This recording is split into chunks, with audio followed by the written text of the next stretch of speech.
With the number of cases on the rise again in Ontario, the province is now telling anyone who wants a test to go and get one, as testing is still falling well short of targets. Joining us this morning to talk about what's happening in Ontario is infectious disease specialist Dr. Abdu Sharkawy. Dr. Sharkawy, good to talk to you this morning. Good morning, Anne-Marie. Just before we get to the rising numbers here in Ontario, I just wanted to say, I saw your very emotional speech that you gave this afternoon after seeing those pictures in Trinity Bellwoods Park. And I think it was a really good and timely reminder to everyone, not just in the city of Toronto, but in the province, that we are still in the middle of this. Even though the temperatures are nice outside and the sun is shining and summer vacation is here, we are still in a pandemic, which leads me to my first question. Why are we starting to see numbers rising again? Well, we're seeing numbers rise because we have let our guard down in terms of the vigilance that brought us to the beginning of what we called flattening the curve. When you look back at Mother's Day weekend and you look back at a nice weather day that happened a little bit before then, we've tracked very predictably that about 2 weeks thereafter, we're seeing a rise in cases. And that's probably what we've evidenced over the past week, where we've seen a sustained rise in the number of new cases. And my concern is that the scenes we saw from Trinity Bellwoods and other places over the weekend will translate into the same in another couple of weeks. So we need to make sure that there are no lapses in our sense of discipline.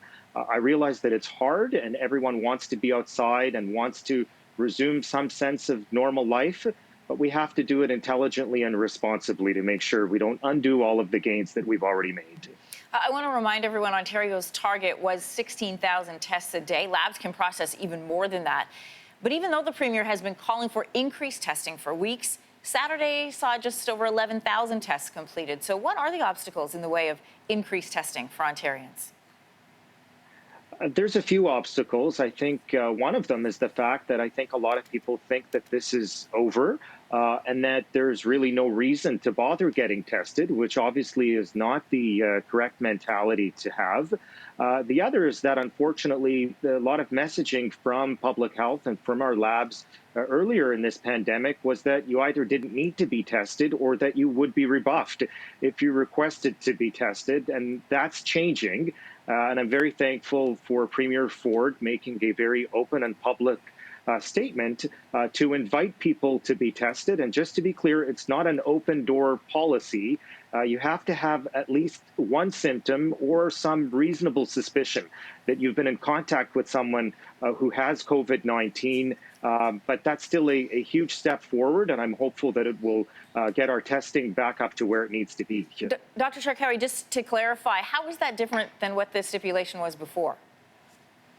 Well, before you had to have a certain level of risk, being in a high-risk group of some kind, and it wouldn't necessarily matter if you felt you were potentially exposed to someone with COVID-19. The rules were somewhat restrictive in that nature, and that's being expanded right now, and I think that's the right thing to do. Really quickly, yes or no, do you feel like with increased numbers in the province of Ontario that lockdown measures should go back to being more strict?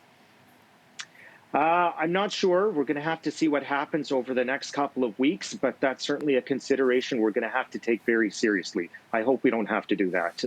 All right. Good to hear from you again on Your Morning. Thanks, Dr. Sharkawy. Thank you, Anne-Marie.